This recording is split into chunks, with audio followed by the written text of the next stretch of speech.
So, I'm out backpacking with somebody this trip, which I haven't done in at least 10 years. And so far, it's been really nice. We've already hit a little challenge together, and we're navigating that. The challenge is the smoke from the garnet fire. We keep checking in with each other on how the air feels in our lungs, because that's really probably the most important thing to us.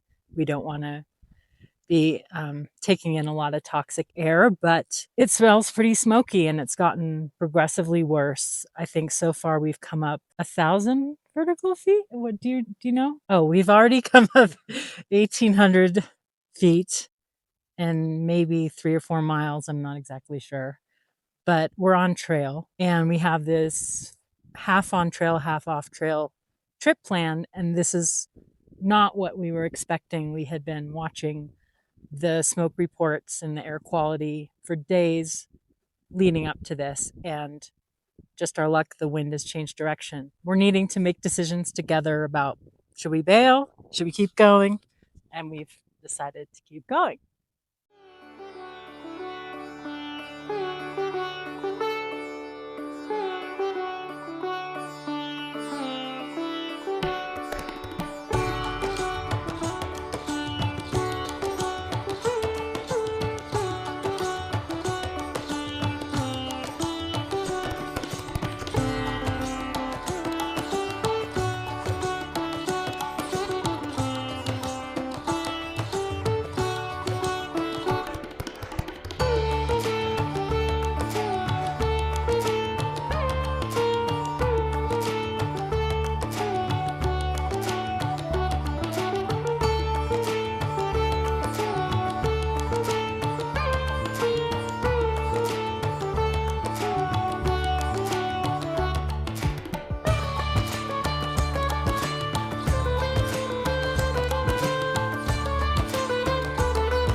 familiar with certain patterns of backpacking, like a type of backpack or not bringing a chair or bringing a chair. So I can see very clearly my pattern of solo backpacking. And I can also see kind of why I like it because I can really go my own pace. And yeah, I've just been more conscious of this other person that may not want to stop in the middle of the trail or slither on their stomach filming things. And that said, it's been nice. We ran into wildfire smoke, which we were not expecting. Also, together, we're navigating a storm that's coming.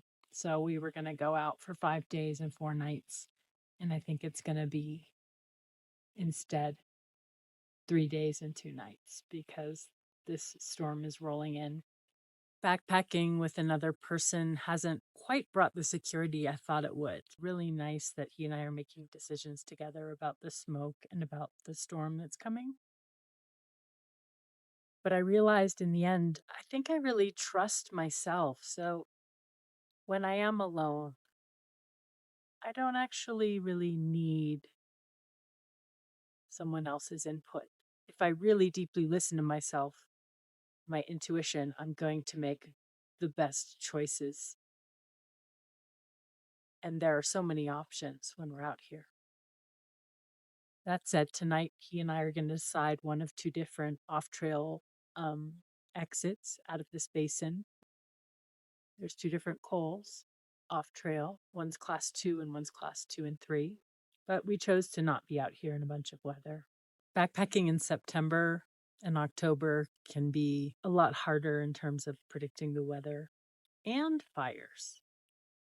So hopefully this smoke will give us a beautiful sunset tonight, like last night, and then it will clear out and we'll get some nice views of stars tonight. And I'm excited for tomorrow because it's going to be a bit of an adventure going on an off-trail pass, and we'll see which one we choose.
So we made it up to the top of Stanford Col or Steelhead Col, and it was just class 2 scree. It wasn't bad, but this side we knew it would be steep, but this is like pretty much sheer vertical drop in places, and then there's some things in the way that make it hard to see what route we're going to try to take. It's absolutely stunning, but it is a bit harrowing. The large talus is very, very steep here at the top until you get down to that basin. And then after that basin, what's it like after that down to that Steelhead Lake? So here goes nothing. I gotta say, I'm pretty nervous. I'm really glad someone is with me. I keep telling myself, like, I know I can do this because I do know, but it's easy for the mind to tell us stories like, this is very dangerous. Did you know, do you have all your ducks in a row? Are you ready to go? Is it worth it? It's all kinds of things. I'm just trying to stay focused on, I can do this and there's no hurry. So I'm going to take my time.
It's been about 2 miles or so of nonstop talus and a bit of scree. And every single step one takes is absolutely critical for safety and well-being.